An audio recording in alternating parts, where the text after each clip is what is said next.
우리 한 절씩 교독하겠습니다. 그달 20 나흔날에 이스라엘 자손이 다 모여 금식하며 굵은 베옷을 입고 티끌을 무릅쓰며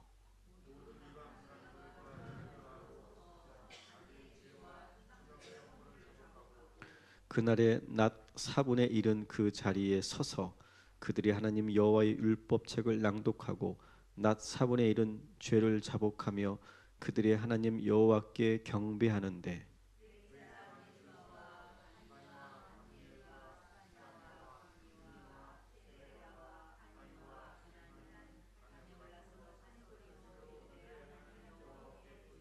다 같이 또 레이 사람 예수아와 감미엘과 바니에와 하삼니아와 세레비아와 호디야와 스바냐바야 브나히야와는 이르기를 너희는 무리를 마땅히 일어나 영원부터 영원까지 계신 너희 하나님 여호와를 송축할지어다.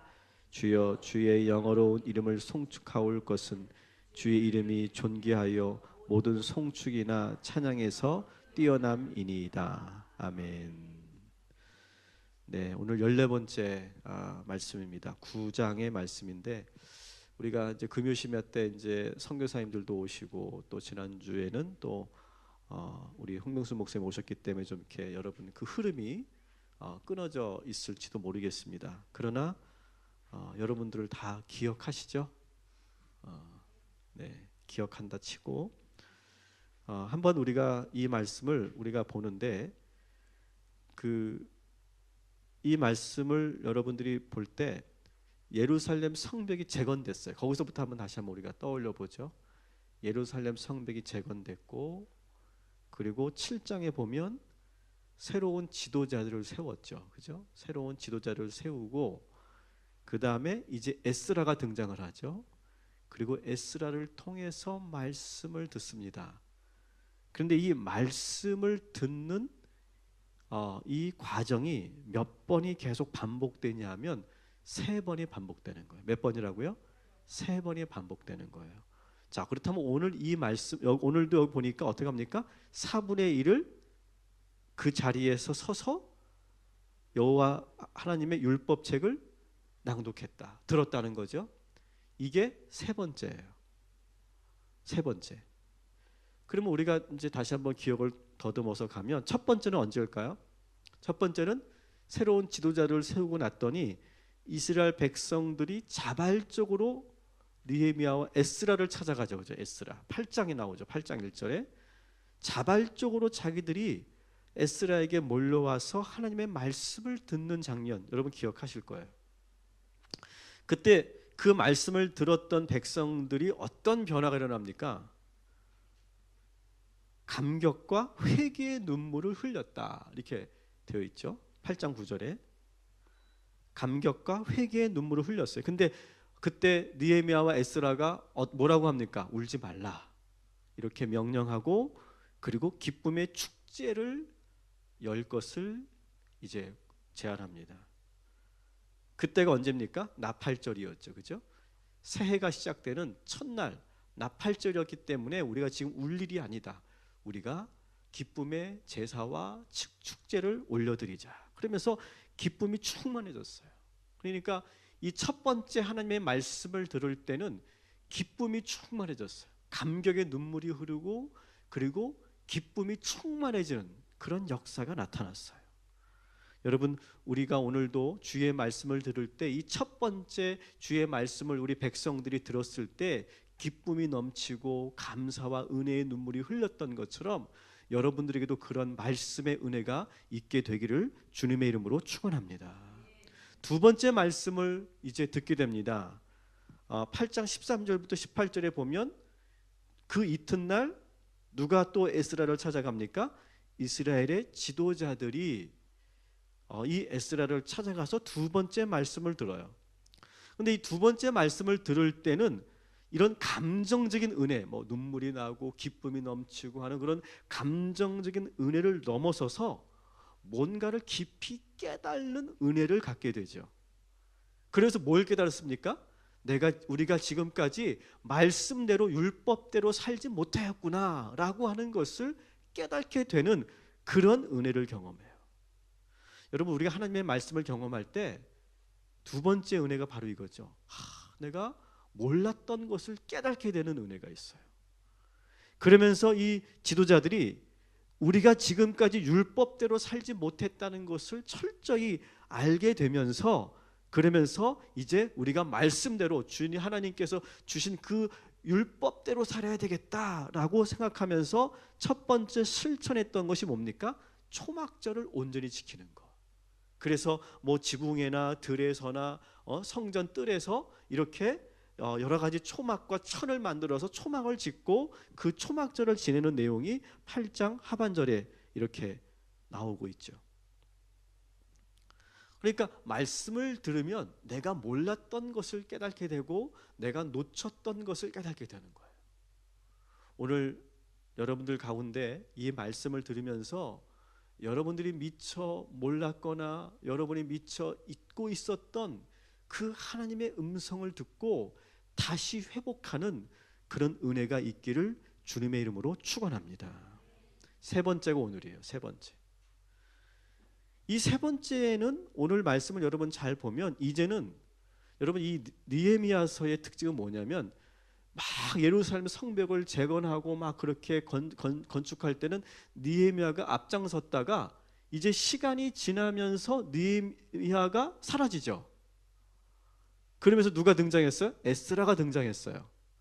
근데 오늘 말씀에 보니까 그 에스라도 사라져요. 이게 이제 되는 집안인 거예요. 굳이 꼭 그렇게 지도자가 없어도 자발적으로 백성들이 이번에는 세 번째는 자기들끼리 모여서 하나님의 말씀을 듣는 사건이에요. 그래서 그달 24일에 이스라엘 자손이 다 모여 금식하였다 이렇게 되어 있죠. 그래서 이 세 번째 말씀을 듣는데 이 세 번째 말씀을 들을 때는 백성들이 또 달라졌어요.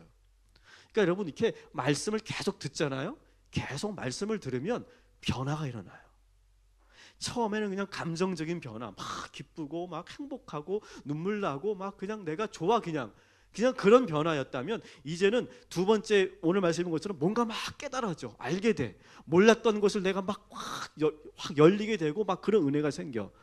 그 다음에는 오늘 말씀에 보니까 태도가 달라졌어요. 태도가, 말씀을 듣는 태도가 달라졌어요. 어떻게 듣습니까? 첫 번째는 따라합시다. 금식하면서. 또 따라합시다. 굵은 베옷을 입고 먼지를 뒤집어 쓰고 그리고 이방인들과 관계를 끊고 참회의 기도를 드린다. 세 번째 말씀을 읽을 때는 아예 말씀을 읽는 그 태도가 완전히 달라졌어요.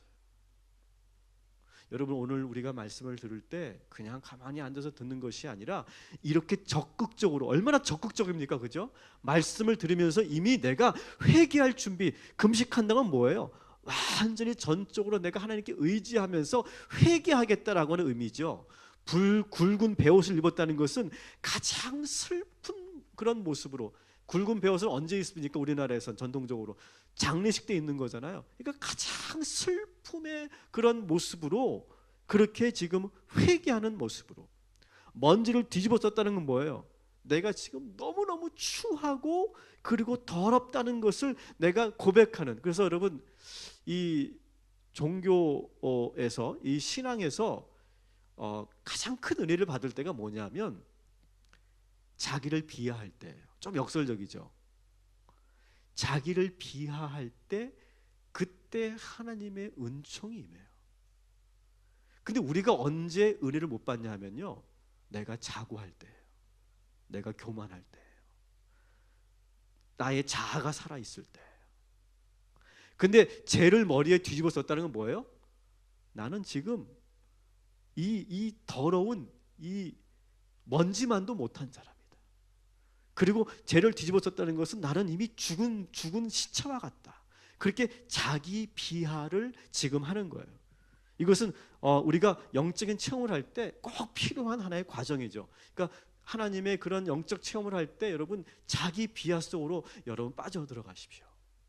그러면서 그 안에서 오직 주님만은 바라보는 거예요.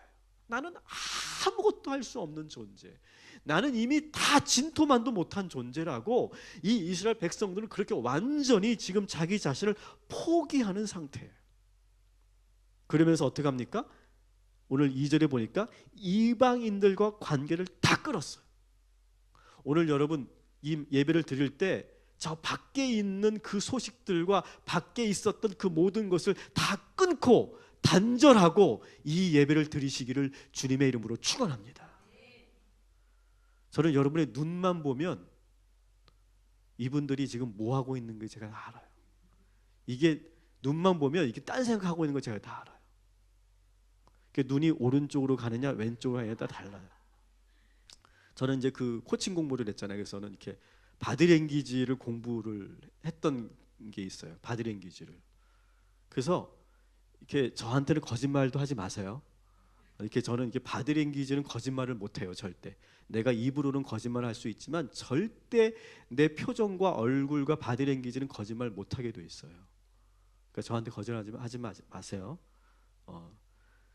근데 이렇게 오른쪽으로 눈을 돌리면 이거는 지난 날을 생각하는 거예요. 왼쪽으로 눈을 돌리잖아요. 이거는 상상하는 거예요. 제가 다 알아요. 그러니까 지금 여러분의 눈을 보면 지금 아까 있었던 일을 생각하는지 아니면 지금 없던 일을 상상하는지 제가 다 느낄 수 있다고요. 여러분 오늘 다 끊으시고 이 말씀만 여러분 들으시기 바랍니다. 이 예배에만 몰입하시기 바랍니다. 그래서 우리가 영적 체험을 할 때 자기 비하와 함께 뭘 하는 거예요? 단절하는 거예요. 단절. 딱 끊는 거예요. 여러분 다 끊으시고 오직 하나님께 은총을 구하고 기도만 하시는, 말씀만 듣는 저와 여러분이 되기를 주님의 이름으로 축원합니다.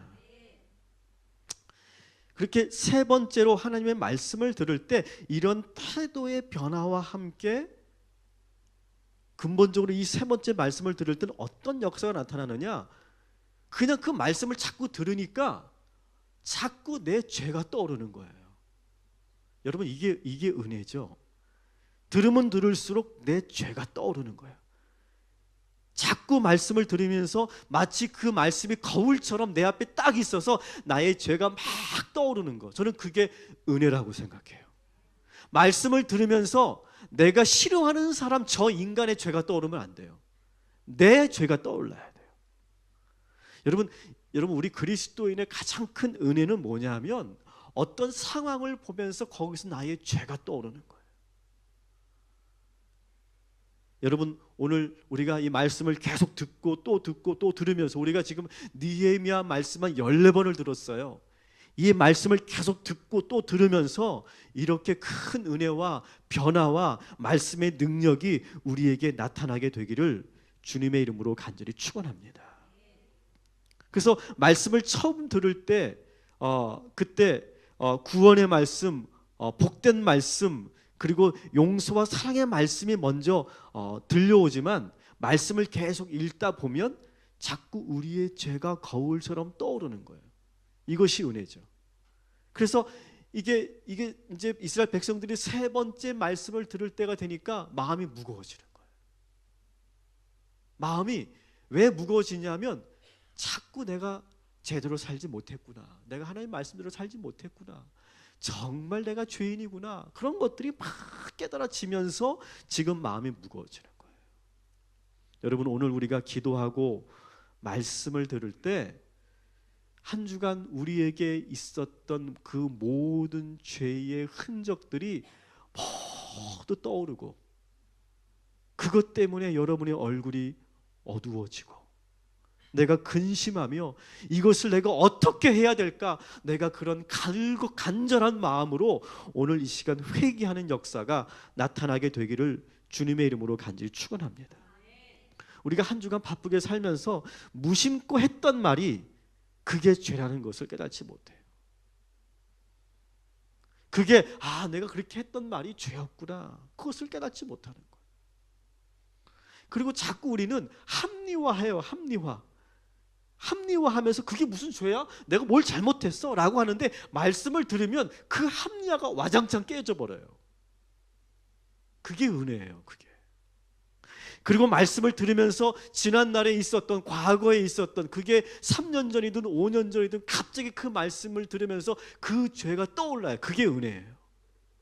내가 죄인지 모르고 행동했던 말과 행동이 죄라는 것을 깨닫게 되는 그런 은혜가 우리에게 나타나요. 나는 상처받은 사람이라고 생각했는데, 나는 피해자라고 생각했는데, 나도 만만치 않은 사람이었고, 나도 더 많은 가해를 했던 사람이라는 것을 깨닫게 되는 거예요. 따라합시다. 말씀으로 괴로워지는 은혜. 여러분, 이것도 은혜인 줄 믿습니다. 말씀을 들으면서 이 괴로워져야 돼요. 그러니까 우리가 항상 듣기 좋은 말씀, 듣고 편안한 말씀, 나에게 어떤 안심을 주는 말씀, 어떤 미래에 대한 그런 좋은 긍정적인 말씀만 우리가 자꾸 들으려고 하는 것이 아니라, 이스라엘 백성들은 말씀을 듣고 또 듣고 또 듣고 또 들으면서 점점 그 귀가 열리면서 점점 어두워졌어요. 괴로워졌어요. 나의 죄가 드러나니까 그것을 몸둘 바를 모르는 거예요. 근데 그것이 은혜라고 하는 거예요. 오늘 바로 그 은혜가 우리에게 임하게 되기를 주님의 이름으로 축원합니다. 오늘 이 이스라엘 백성들이 했던 이 기도 상당히 길죠. 9장 5절 하반절부터 37절까지가 기도문이에요. 상당히 깁니다. 그래서 오늘 참 고민을 많이 했던 게, 이거를 쪼개가지고 5주로 만들까, 아니면 오늘 그냥 이걸 다 끝내버릴까, 고민을 참 많이 했어요. 여러분은 어떻게 하길 원하세요? 한 번에 다 하길 원하죠. 그래서 오늘 저도 그냥 너무 이걸 세밀하게 들어가면 우리가 좋을 수도 있지만, 이게 전체 흐름으로 봐야 되겠다. 근데 이 기도문은요, 아주 우리 개신교인들에게, 그리스도인들에게 아주 모델이 될 만한 아주 전형적인 기도문이에요. 우리가 여러분 기도하는 법을 배울 때 우리가 배웠죠. 그런 거 배웠죠. 그죠? 기도를 할 때 어떻게 하라고 합니까? 맨 처음에 하나님을 찬양하고 높이고, 그죠? 경배하고, 또 감사하고, 또 회개하고, 또 간구하고, 또 기도합니다라고 하고. 네, 거의 비슷합니다. 근데 이거를 제가 다시 한번 좀 조금은 다를 수 있지만, 프레이라고 하는 단어가 기도하다라는 단어죠. 그죠? 프레이. 그러니까 프레이로 기도하면 된다. 자, 프레이는 똑같아요. 그죠? 찬양하는 거예요. 그죠? 찬양과 경배를 하고, 이거 찬양과 경배를 한다는 건 뭐예요? 내가 기도하는 그 대상, 그 하나님에 대해서 전적으로 신뢰한다는 거예요. 그래서 그 대목이 느헤미야 9장 5절부터 15절까지가 계속 찬양하는 거예요. 계속 높여드리는 거예요. 하나님은 어떤 분이십니다. 하나님은 나에게 어떤 분이십니다. 나에게 어떻게 하셨습니다. 계속 올려드리는 그러한 거고요. 그 다음에 리펜턴스는 뭐냐면 회개하는 거죠. 회개. 그렇게 하고 나서 하나님께 회개하는 거예요. 여러분, 이 회개를 왜 해야 될까요? 자, 찬양과 경배를 왜 해야 될까요? 그리고 회개를 왜 해야 될까요? 이거 왜 하라고 하는 걸까요? 기도할 때. 제가 알파 때 그 설명을 했었는데, 왜 기도를 어떻게 해야 되는 걸 설명할 때 왜 찬양하고 경배해야 될까요? 왜 높여야 돼요? 여러분, 대화잖아요. 기도가 대화인데, 지금 부부가 지금 대화를 한다고 생각해 보세요. 부부가 대화를 하는데, 오늘 좀 이렇게 오늘 작정하고 우리 남편하고 대화를 좀 해야 되겠어. 내가 이제 그런 마음이 들었어. 그런 마음 들 때는 보통은 여자들이 좀 기분 나쁠 때잖아. 그러면 어떻게 나오냐면, 여보 이리 와봐, 나랑 오늘 대화 좀 해. 표정이 일단 무서워. 그리고 또 뭐라고 하냐면, 아니 집에 왔으면 양말도 좀 제대로 갖다 놓고 좀 씻고 와라 좀. 아 더러워 죽겠다. 이리 와 나랑 대화 좀 해. 그러면 대화할까 안 할까? 죽어도 안 하죠. 그렇게 말하는 누가 대화하겠어요? 정말 대화하고 싶으면 어떻게 해야 돼요? 여보 오늘 정말 고생 많았죠? 정말 수고했죠?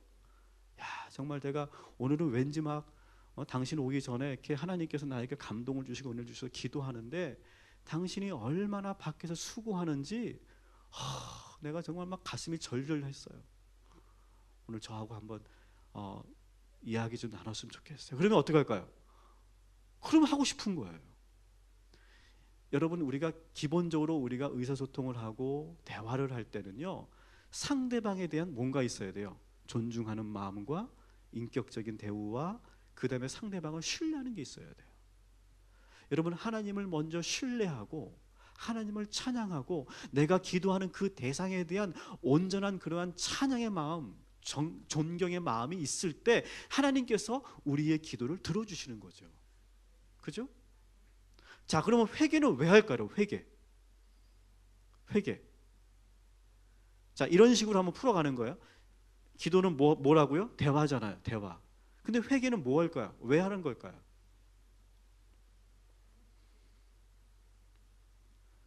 잘못한 것을 얘기하는 거죠. 근데 잘못한 것을 얘기한다라고 하니까 왠지 우리는 형사 앞에서 왠지 나의 죄를 지금 신문 받으면서 내가 그것을 지금 고하는 것처럼, 그죠? 그렇게 느껴지잖아요. 근데 여기서 하나님께서 정말 듣고 싶은 회개는 뭐냐? 회개라고 하는 말은 뭐냐? 내 마음에 있는 진실한 마음을 이야기하는 거예요. 그러니까 그 아내가 지금 사실은 지금 결혼 기념일인데 그냥 넘어가 버린 거야. 그것 때문에 몹시 불편한 거야 지금. 근데 그거를 말하기는 싫어. 자존심 상하고. 그래가지고 엉뚱한 것으로 지금 얘기하려고 하는 거야. 당신 요즘 왜 이렇게 늦게 들어와? 요즘에 왜 당신은 왜 요즘에 교회에 제대로 나오지도 않아? 하나님이 그거 가만두실 것 같아? 그렇게 살면 안 돼. 그렇게 얘기하는 거예요. 근데 진짜 얘기하고 싶은 건 뭐예요? 나 지금 서운하다. 나 지금 원래 이런 마음인데 왜 이걸 몰라주냐. 그 얘기를 우리가 해야 되는데 우리는 자꾸 2차, 3차, 4차 그냥 감춘 다른 이야기를 하고 있더라는 거죠. 그러니까 우리가 하나님 앞에 기도할 때도 마찬가지예요. 내 안에 있는 진짜 마음을 하나님께 아뢰라고 하는 거예요. 내가 정말 하나님 앞에 아무것도 숨길 수 없이, 심지어는 나의 가장 더럽고 내가 숨기고 싶은 것까지도 내가 오픈할 때 하나님께서 우리와 함께 하신다는 거예요. 여러분 오늘 기도하실 때 아무것도 숨기지 마시고 하나님 앞에 다 열어놓으시기를 주님의 이름으로 간절히 축원합니다. 하나님께서 말씀하시는 회개는 바로 그런 의미의 회개인 거예요. 그렇게 회개하는 거예요. 그렇게 하고 나서 뭐 하라고요? 이제 간구하는 거죠. 에스크하는 거죠. 근데 우리가 그런 전 단계를 하지 않고 그리고 무조건 요구만 하고 무조건 명령만 하면 그 대화가 될까요? 안 될까요? 절대로 안 되는 거예요. 그래서 이 프레이는요 그냥 하나님께만 기도하는 그런 원리가 아니라 이것은 뭐예요? 대화의 원리예요. 소통의 원리예요. 그래서 먼저 우리가 에스크를 먼저 해버리면 절대 소통이 안 되는 거예요. 여러분 협상을 할 때도 마찬가지잖아요. 그죠? 외교관들이 뭔가를 자기의 어떤 그런 우리나라의 입장을 얘기할 때도 자기 입장만 먼저 얘기해버리면 절대 대화가 안 되는 거예요. 그래서 그러한 과정들이 필요하죠. 상대방을 존중해주고 신뢰하면서 그 상대방에 대해서 높여주고 그러면서 내가 솔직한 나의 마음을 나의 요청을 얘기하고 그러면서 우리가 원하는 것을 제시하는 그런 것이 필요한 거죠. 그리고 마지막에 뭐가 있습니까? 마지막에 양보한다라고 하는 거죠. 이건 뭐예요? 내 뜻대로 마옵시고라는 거예요. 그러니까 마지막 대화에서 뭐가 필요하냐면 내가 이번 대화에서 끝까지 내가 원하는 것을 내가 얻어내겠다, 관철시키겠다 이런 식으로 대화를 하면 절대 안 되는 거죠. 그 결정은 누가 하는 거예요? 하나님이 하시는 거예요.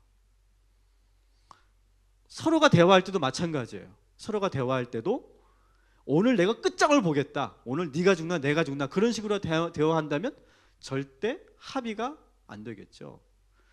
자, 지금까지 쭉 얘기하면서 나의 에스크, 나의 요구를 말했어. 자, 그런데 지금 당신이 나의 이 요구를 당장 말할 수 없겠지. 하지만 나는 이러한 마음을 가지고 있어. 난 이렇게 되어주기를 원해. 하지만 그것은 당신의 결정이라고 나는 믿어. 잘 결정할 거라고 나는 믿어. 그리고 당신이 어떤 결정을 하든 나는 그걸 받아들일게 라고 말할 때, 그때 선택의 자유를 상대방에게 줌으로 인해서 그 사람이 이제 그 공을 받았기 때문에 많은 생각을 하게 되겠죠. 하나님도 마찬가지예요. 우리가 많은 것을 간구하고 구하는데 모든 결정은 뭐예요? 하나님의 뜻에 가는 거예요. 하나님의 뜻에 맡기는 거예요. 그래서 우리가 수평적인 사람과 사람과의 대화에서도 이 원리가 필요한 거고, 하나님과의 관계에서도 이 원리가 필요한 거예요. 그래서 예수님께서 그렇게 간절하게 그 겟세마네에서 기도했지만 마지막에는 내 뜻대로 마옵시고 아버지 뜻대로 하옵소서, 그렇게 기도하는 거죠. 여러분, 기도도 이렇게 하시고 그리고 소통도 이렇게 하시기를 주님의 이름으로 축원합니다. 그래서 하나님과의 이 기도는요, 사람과의 소통에도 너무나 중요한 원리가 여기에 있는 거예요. 자, 이 폼으로 오늘 이 길고 긴 이 5절부터 37절을 우리가 한번 쭉 보는 거예요. 자, 그러면서 지금 제가 말씀드린 것처럼 하나님께서 이스라엘 백성들을 축복하셨던 과정을 이 이스라엘 백성들이 회개기도인데, 이게 회개기도인데 어떻게 보면 이 회개기도가 오히려 하나님이 우리에게 축복하신 것을 더 길게 얘기하고 있어요. 그러니까 이 회개기도를 할 때는 여기서 뭘 알 수 있냐면 그 하나님에 대한 절대적 신뢰를 바탕으로 기도하고 있는 거예요. 그러니까 하나님에 대해서 막연한 두려움을 갖고 내가 벌받을 것 같은 두려움에서 회개하는 것이 아니라 오히려 하나님은 내가 다 표현할 수 없는, 한량 없는, 그 갚을 길 없는 은혜의 하나님이라고 하는 그런 신뢰 속에서 기도하는 거예요. 여러분, 오늘 여러분 기도하실 때 하나님께서 우리에게 100% 약속하신 것을 이루어 주시고 지금까지도 축복하셨고 언제나 늘 함께 하시는 하나님이심을 분명히 믿고 기도하시기를 주님의 이름으로 축원합니다. 그러면서 이 이스라엘 백성들은 그 창세기에서부터 역사를 쭉 훑어요. 그래서 지금 9장 6절은 뭐예요? 창조주 하나님에 대한 그런 찬양을 하고 있어요. 이것은 창세기 1장 1절에 나오는 거죠. 1장 2장에 나오는 창조주 하나님에 대한 내용이죠. 그리고 7절부터 8절까지는 뭐예요? 누가 나와요? 아브라함이 나와요. 아브라함이 나오고 그 다음에 뭐가 나올까? 이제 창세기가 끝나니까 구약 성경에서 창세기 다음에 뭐예요? 출애굽이 나와요. 지금 9절부터 11절까지. 그리고 나서 12절부터는 뭐예요? 그 광야를 지켜주신 하나님. 그리고 나서 22절에 보면 이제 그 광야를 지켜주신 하나님이 이제 가나안으로 들어가서 또 거기서도 함께 하시고 축복하셨던 하나님을 쭉 설명하고 있는 거예요. 그러니까 구약에 지금 전체로 훑고 있는 거죠. 지금 그 구약 속에, 다시 말하면 이스라엘 역사 속에 축복하시고 함께 하셨던 하나님을 분명히 믿으면서 지금 기도하는 거예요.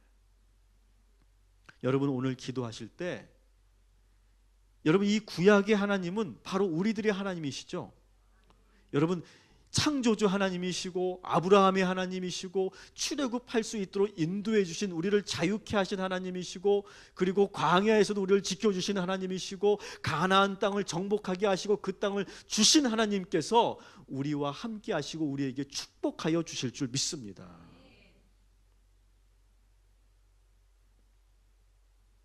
좀 더 볼게요. 좀 더 보면 이 아브라함을 축복하신 하나님은 저는 참 은혜가 됐던 게 우리 7절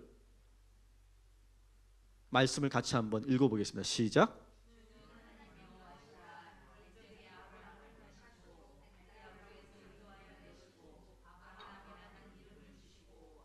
아멘. 자 보세요. 따라합시다. 택하시고 인도하여 내시고 이름을 주시고. 이게 저는 참 은혜가 됐어요. 이 동사들이. 그 중에 제가 참 은혜가 됐던 것은 아브라함을 어떻게 하셨어요? 하나님이 갈대아 우르에서 이끌어내셨어요. 이끌어내신 하나님이에요. 여러분, 오늘은 불금입니다. 그죠? 불금인데 저와 여러분을 그 불금에 노래방에서 이끌어내시고, 술집에서 이끌어내시고, 회식 자리에서 이끌어내시고, 접대 자리에서 이끌어내셔서 예배의 자리로 인도하여 주셨습니다. 하나님의 은혜 중에 하나는 이끌어내시는 거예요. 그 자리에서. 갈대 오르는 어디예요? 아비의 집이잖아요. 그 아버지의 집, 우상 숭배가 가득한 그 아버지의 집에서 이끌어내신 거잖아요. 오늘 우리가 이렇게 이끌어내셨기 때문에 우리가 여기 와 있는 거잖아요. 그죠? 이끌어내셨기 때문에. 여러분, 방에 틀어박혀서 우울증 약이나 수면제에 취해 있을 우리를 이끌어내셨잖아요. 우상 숭배가 가득한 가족으로부터 우리를 이끌어내셨잖아요. 하나님께서 우리를 이끌어내셔서 우리를 자녀 삼으시고 우리를 새롭게 하셨어요. 그리고 어떻게 합니까? 아브람에서 아브라함으로 이름을 바꾸어 주셨어요. 그래서 우리를 하나님께서 성도로 불러주시고 목사로 불러주시고, 그죠? 권사로, 집사로 불러주셨어요. 이 아브라함의 은혜가 우리에게도 지금 있는 거죠.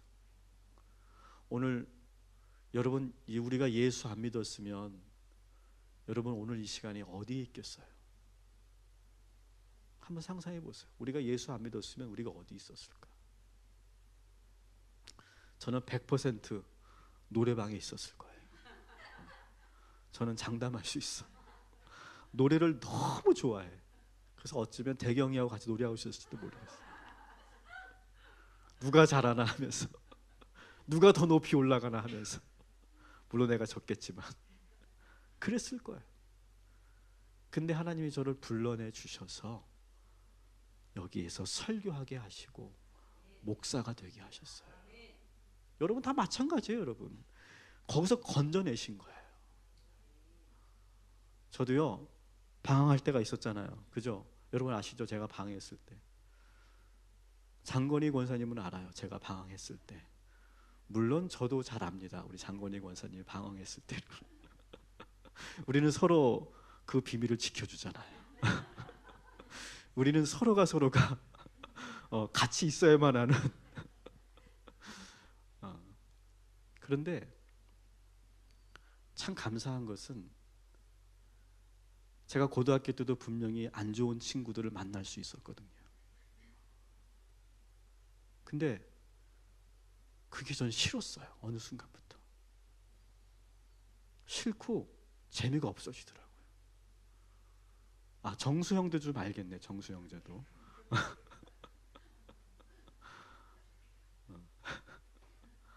싫어지고 거기서 내가 나오게 되더라고요.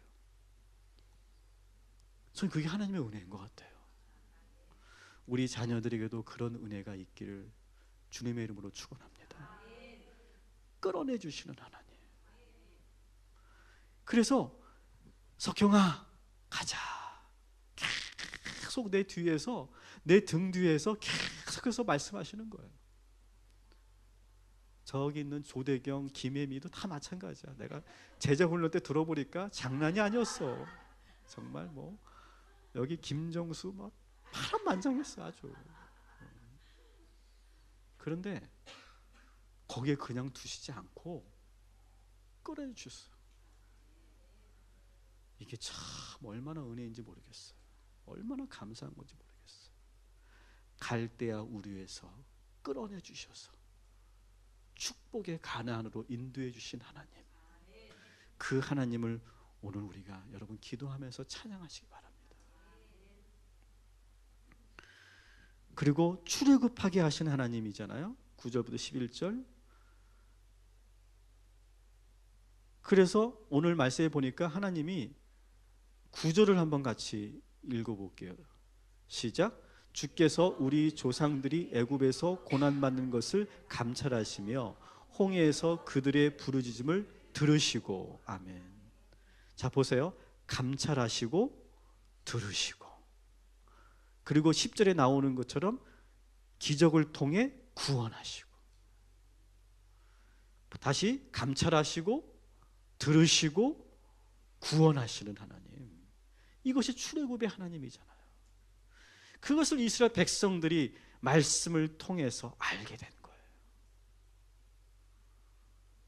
하나님은 오늘도 우리의 어려움과 우리의 신음소리를 들으시고 보고 계시는 줄 믿습니다. 저는 오늘 이 말씀을 제가 준비하면서 갑자기 희강이가 떠올랐어요. 우리 희강이가 신음할 때 그 희강이의 그 연약한 그 모습을 감찰하시고 바라보시는 하나님, 그 신음소리와 그 부모의 눈물의 기도를 들으시는 하나님, 우리 전 교인이 함께 기도하는 그 기도 소리를 들으시는 하나님, 그리고 결국 구원을 베푸시는 하나님, 그 구원의 기적을 베푸시는 하나님, 그 하나님이 바로 출애굽의 하나님이신 줄 믿습니다. 그리고 네 번째가 광야에서 지켜주시는 하나님이죠. 12절부터 21절 말씀에 나오는, 근데 여기는 구름 기둥과 불 기둥으로 지켜주시는 하나님, 광야에서. 여러분, 우리의 삶 속에서 어떤 분들은 지금 오아시스에서 살고 계신 분도 계시지만 어떤 분들은 지금 광야에서 살고 계신 분들이 계실 거예요. 그러나 그 광야는 뭐가 있어요? 구름 기둥과 불 기둥이 있는 줄 믿습니다. 그래서 우리는 죽지 않아요. 절대로 광야에서 우리 믿는 자들은 죽지 않아요. 구름 기둥과 불 기둥으로 우리를 인도하셔서 우리가 갈 길도 인도해 주시고 위험도 막아 주시고 추위와 더위도 막아 주시는 그 하나님을 우리가 만나게 되기를 주님의 이름으로 축원합니다. 그리고 22절부터 31절은 따라합시다. 가나안을 허락하신 하나님. 여러분, 제가 지난주에 설교하면서 숙제를 하나 드렸는데 장롱문 열고 여러분 계약서 한번 다 보셨어요? 보험 증서도 다 보셨어요? 예금 통장도 보셨어요? 우리 아무것도 없었잖아요, 사실은. 근데 어느 날 보니까 나의 그 작은 금고에, 나의 그 작은 문갑, 그 서랍에, 그 박스에, 그 상자에 내 이름으로 된 것이 하나하나 쌓이고 있지 않습니까? 이게 하나님의 은혜죠. 가나안 땅 한 뼘도 없는 이스라엘 백성들에게 그 넓은 땅을 주셨어요. 지금 이스라엘 백성들은 그 하나님을 쭉 지금 고백하고 있는 거예요. 그런 하나님께 지금 우리의 죄를 회개하는 거예요. 오늘 여러분 회개할 때 바로 이 하나님 앞에 회개할 때 여러분 우리가 두려움이 사라지겠죠? 의심이 사라지겠죠? 반드시 비록 우리가 죄가 있다 할지라도 우리를 새롭게 인도하여 주시고 회복시켜 주시고 축복하여 주실 줄 믿습니다.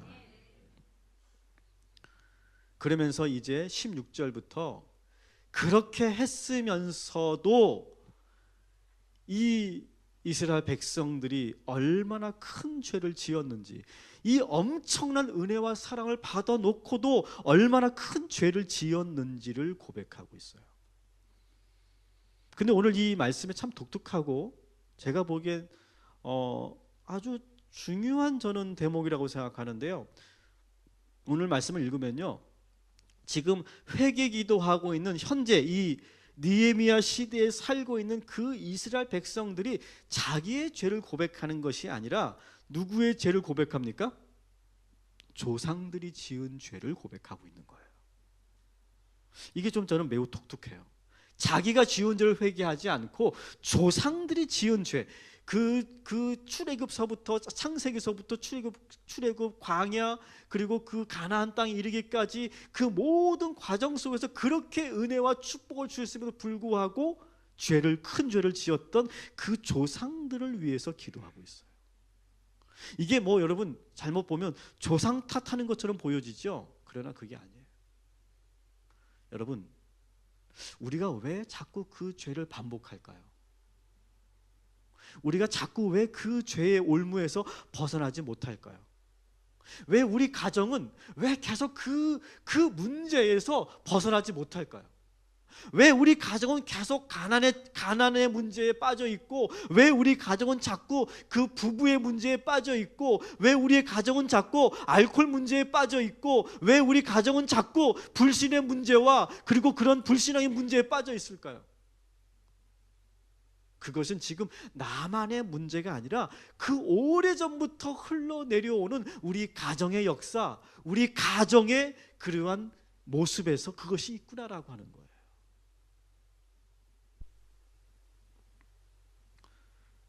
저희 자녀들이 사춘기를 보내면서 지금 심하게 방황하고 있습니다. 아시는 분은 다 아실 거예요. 그리고 심리적으로 매우 불안해요.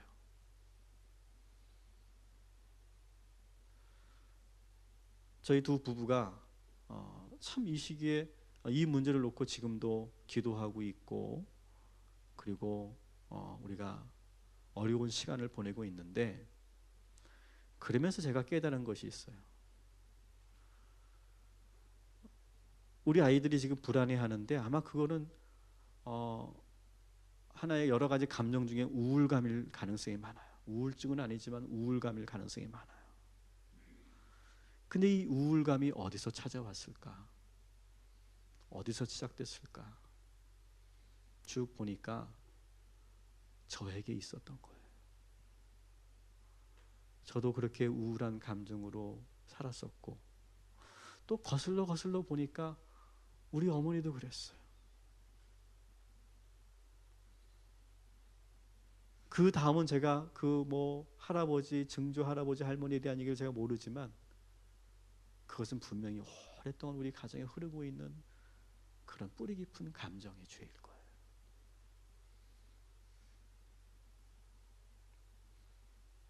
그래서 제가 수요일 날 우리 강의해 주셨던 김명애 대표님에게 제가 상담을 요청해서 제가 상담을 받았어요. 제가 사실 상담을 많이 해줬지만 제가 이렇게 전문가에게 상담을 받은 건 처음이에요.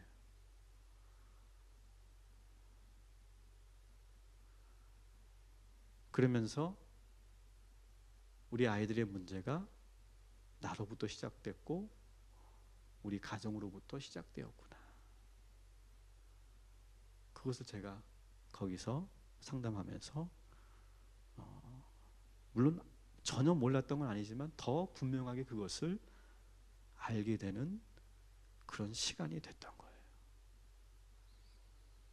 여러분, 오늘 제가 여러분들에게 종이를 하나 드렸죠.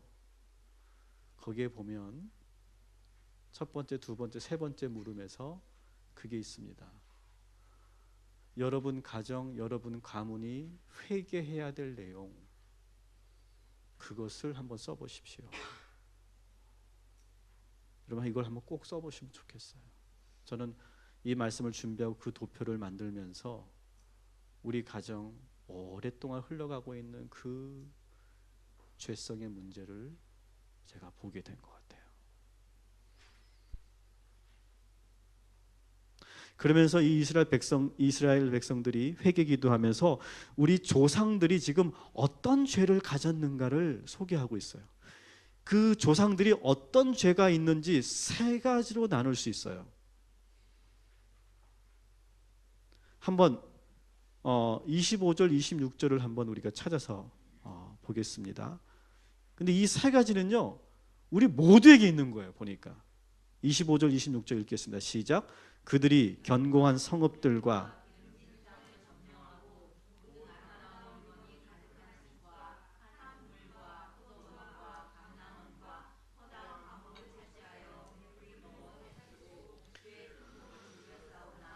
그들은 순종하지 아니하고 주를 거역하며 주의 율법을 등지고 주께로 돌아오기를 권면하는 선지자들을 죽여 주를 심히 모독하였나이다. 아멘. 자, 보세요.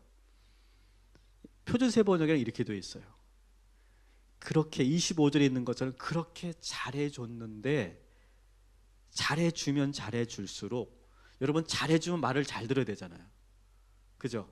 우리가 아이를 키울 때 어린이날이나 생일날 선물을 주면서 너 말 잘 들어야 돼 하면은 알았어 그래 놓고 어떻게 합니까? 말 들어요 안 들어요? 더 안 들어요. 수호가 그런가 보다. 너무 크게 웃는 거 보니까 말 더 안 들어요. 그게 참 이상해요. 그렇게 엄마가 해달라는 거 다 해주고, 방도 예쁘게 꾸며주고, 예쁜 옷도 사주고, 완벽하게 내가 어릴 때 그렇게 못했으니까 왠지 막 그렇게 해주고 싶잖아요. 그런 마음으로 해주잖아요. 그러면 얘네들이 말 잘 들어야 되잖아요. 그런데 말을 더 안 듣는다는 거예요. 우물과 포도원과 감람원과 허다한 과목을 차지하여 배불리 먹여 살찌우고 큰 복을 즐겨 싸우나 어떻게 합니까? 순종하지 아니하고.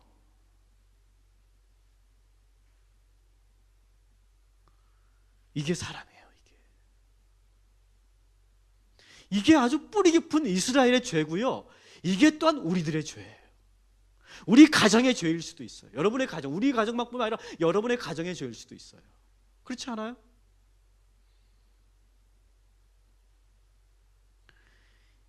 두 번째는요, 따라합시다. 편하게 살만할 때 죄를 짓는다. 28절 보세요. 같이 읽습니다. 시작. 그들이 평강을 얻은 후에 다시 주 앞에서 악을 행함으로. 참 기가 막히죠? 아니, 평강을 찾았는데 죄를 져요. 이제 좀 살만한데 죄를 진다니까. 특히 남자들, 수중에 돈 생기면 꼭 죄를 져요. 그죠? 여자들은 안 그런가 뭐? 이상하게 우리는요, 살만하고 먹고 살만하고 풍족해지고 뭔가 이제 된다 싶을 때 그때 죄를 져요.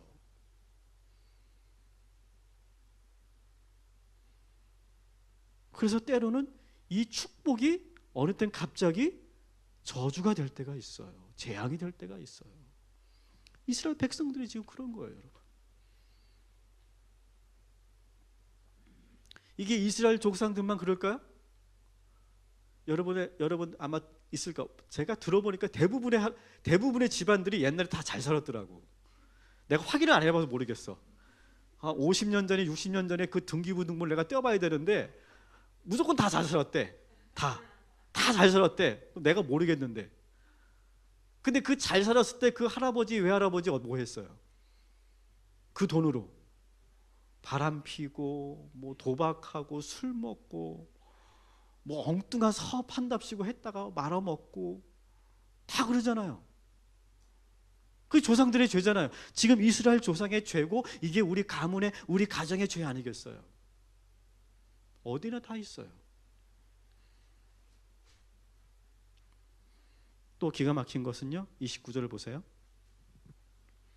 있습니다. 시작. 다시 주의 율법을 복종하게 하시려고 그들에게 경계하셨사나 그들이 교만하여 사람이 준행하면 그 가운데서 삶을 얻을 주의 계명을 듣지 아니하며 주의 규례를 범하여 고집하는 어깨를 내밀며 목을 굳게 하여 듣지 아니하였나이다. 아멘.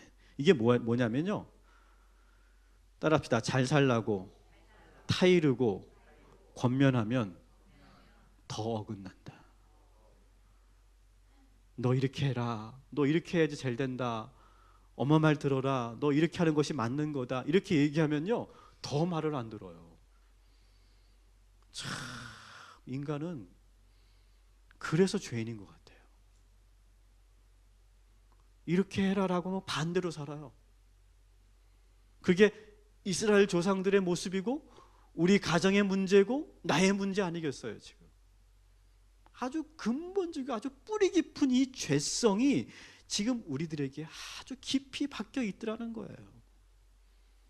그러니까 오늘 율법을 잘 지키라고 하나님이 경계했는데 더 고집을 부리고 등을 돌리고 목을 뻣뻣하게 세우고 고개 숙이지 않는다는 거예요.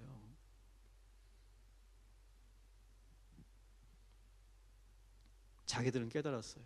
왜 우리가 이렇게 비참한 삶을 살게 됐고 왜 이렇게 불행한 삶을 살게 되었는가? 물론 그것은 지금 현재 나의 죄 때문이지만 그 나의 죄는 어디서부터 시작됐는가? 우리 조상들의 죄로부터 시작된 거구나. 자, 그 관점으로 우리를 보는 거예요. 우리는 왜 이렇게 죄 가운데 있을까요?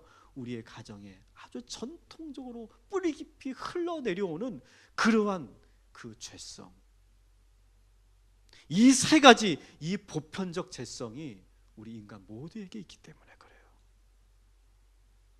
사랑하는 여러분, 오늘 이 문제를 놓고 우리가 조상 탓하자는 게 아니에요. 아마 여러분 어릴 때 우리 아버지를 통해 어머니를 통해서 할머니를 통해 많이 들었을 거예요. 야, 그때 네 할아버지가 이렇게 됐고 우리 가정이 이러이러했었고 이런 일이 있었고. 그럼 거기에 뭐가 다 있어요? 그때 우리의 그 가정에 죄가 쭉 있잖아요. 그죠? 제가 깜짝 놀랐는데 우리 어머니가 어릴 때 들어서 제가 기억이 안 나는데 우리 가정 중에 무당이 있었대네. 먼 친척이긴 하지만 무당이 있었대. 뭐 그런 거 우리가 미처 몰랐는데 우리 안에 면면이 흐르고 있는 그 죄성,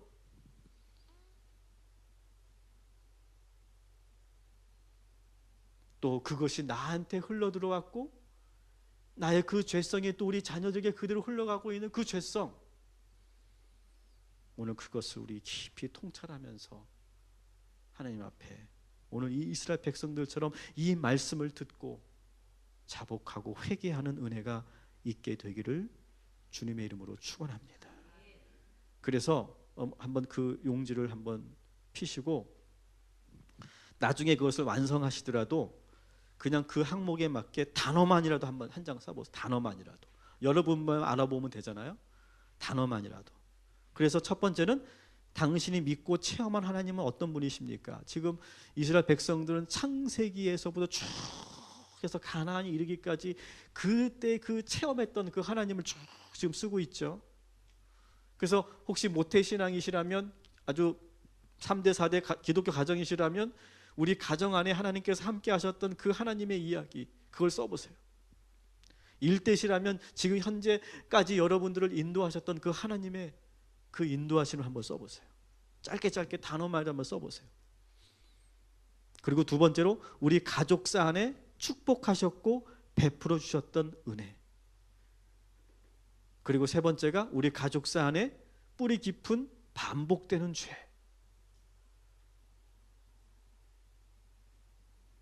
그리고 네 번째가 하나님께 간절히 간구하고 싶은데요. 이걸 한번 정리하셔서 이거를 근거로 해서 오늘 기도하는 거예요. 한번 써보세요.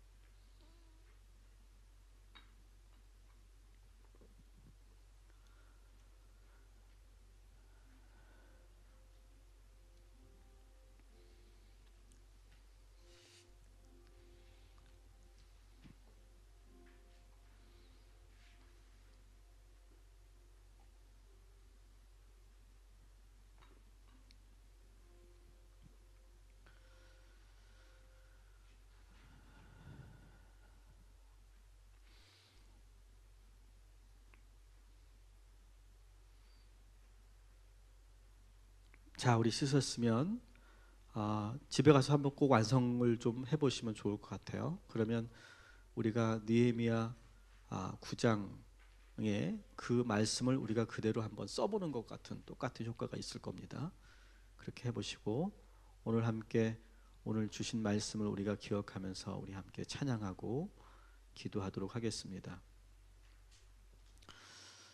찬양은요, 내가 어둠 속에서 헤맬 때에도 주님은 함께 계셔. 내가 시험당하여 괴로울 때도 주님은 함께 계셔. 이 찬양 있습니다. 어쩌면 오늘 이 9장에 있는 말씀을 그대로 잘 반영하고 있다고 생각합니다. 두 번째 찬양은 내 등 뒤에서 나를 도우시는 하나님. 우리 두 찬양을 우리 연속해서 연결해서 우리 함께 찬양하겠습니다. 우리 빠르게 우리 박수면서 찬양하겠습니다.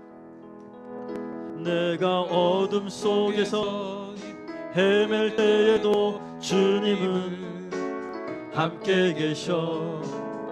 내가 시험 당하여 괴로울 때도 주님은 함께 계셔. 기뻐 찬양하라 할렐루 할렐루야 할렐루 할렐루야. 우리 모두 찬양 할렐루 할렐루야. 주님 나와 함께 계시. 내가 은밀한 곳에서 기도할 때도 주님은 함께 계셔. 내가 아무도 모르게 선한 일 할 때도 주님은 함께 계셔. 기뻐 찬양하라 할렐루 할렐루야 할렐루 할렐루야. 우리 모두 찬양 할렐루 할렐루야. 주님 나와 함께 계시네. 힘이 없고 연약한 사람들에게 주님은 함께 계셔. 세상 모든 형제와 자매들에게 주님은 함께 계셔. 기뻐 찬양하라 할렐루 할렐루야 할렐루 할렐루야. 우리 모두 찬양 할렐루 할렐루야. 주님 나와 다시 한번 내가 어둠 속에서 헤맬 때에도 주님은 함께 계셔. 내가 시험 당하여 괴로울 때도 주님은 함께 계셔. 기뻐 찬양하라 할렐루 할렐루야 할렐루 할렐루야. 우리 모두 찬양 할렐루 할렐루야. 주님 나와 나의 등 뒤에서 나를 박수면서 찬양합니다. 주 나의 인생 길에서 지치고 고나여 매일처럼 주저앉고 싶을 때 나를 밀어주시네. 일어나 걸어라. 내가 새 힘을 주리니. 일어나 너 걸어라. 내 너를 도. 나의 등 뒤에서 나를 도우시는 주. 평안히 길을 갈 때 보이지 않아도 지치고 고나여 넘어질 때면 다가와 손 내미시네. 아멘. 일어나 걸어라. 내가 새 힘을 주리니. 일어나 너 걸어라. 내 너를 도. 나의 등 뒤에서 나를 도우신. 나의 등 뒤에서 나를 도우시는 주. 때때로 뒤돌아보며 여전히 계신 주. 잔잔한 미소로 바라보시며 나를 재촉하시네. 일어나 걸어라. 내가 새 힘을 주리니.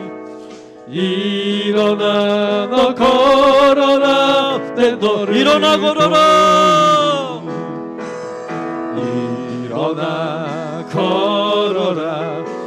내가 새 힘을 주리니 일어나 너 걸어라 내 너를 이름을 불러가면서 석형아 걸어라 내가 새 힘을 주리니 석형아 너 걸어라 내 너를 우리의 자녀들의 이름을 불러가면서 재민아 걸어라 내가 새 힘을 주리니 예준아 너 걸어라 내 너를 희강아 걸어라 희강아 걸어라 내가 새 힘을 주리니 희강아 너 걸어라 내 너를 도우리. 아멘 아멘. 우리 함께 우리 기도합시다. 여러분, 그때도 내 등 뒤에 우리 주님은 계셨고 지금도 내 등 뒤에 계시는 줄 믿습니다. 우리의 가족 등 뒤에도 하나님이 계신 줄 믿습니다. 내 남편 등 뒤에도, 내 아내 등 뒤에도, 우리 자녀들 등 뒤에도 우리 주님이 계신 줄 믿습니다. 그래서 이름을 불러주실 줄 믿습니다. 그때 저에게 석형아 이제 돌아가자 그렇게 불러주셔서 제가 갈대아 우르에서 벗어날 수 있었던 것처럼 우리 하나님께서 우리를 그렇게 불러주셨기 때문에 우리가 지금 이 자리에 있는 줄 믿습니다. 이것만큼 큰 은혜가 어디 있습니까, 여러분? 그때 불러주시지 않았다면 어떤 사람은 지금 알코올 중독에 빠져 있거나 약물에 빠져 있거나 어쩌면 이 세상 사람이 아니었을 수도 있어요. 내가 무신론으로 그렇게 깊이 무장되어 있었을 때 그때 내 이름을 불러주었기 때문에 우리가 지금 이렇게 하나님을 믿는 사람이 되었어요. 모든 것이 다 하나님의 은혜인 줄 믿습니다. 아브라함의 하나님, 그리고 출애굽의 하나님, 광야의 하나님, 가나안의 하나님, 그 하나님이 지금도 우리와 함께하고 계신 줄 믿습니다. 우리 가정에 그 뿌리 깊은 죄가 있습니다. 그 죄 때문에 우리가 그렇게 잘못된 선택을 할 수밖에 없었고 우리 자녀들이 지금 고통받고 있는 것입니다. 하나님께 오늘 이 시간 우리 가정에, 우리 가문에 뿌리 깊은 그 죄를 주님 앞에 회개하며 눈물로 기도할 때 하나님께서 우리 가정을 회복시키시고 온전케 하여 주실 줄 믿습니다. 우리 이제 제가 기도를 끊지 않겠습니다. 우리 주여 세 번 크게 외치고 여러분 기도하시고, 특별히 우리 희강이를 위해서 여러분 꼭 기도해 주시고, 그리고 우리 성도들 가정을 놓고 여러분 함께 기도하시고 여러분의 기도 제목을 놓고 기도하시다가 돌아가시면 되겠습니다. 우리 두 손 높이 드시고 우리 주여 세 번 크게 부르짖고 주신 말씀 붙잡고 함께 기도하겠습니다. 주여, 주여.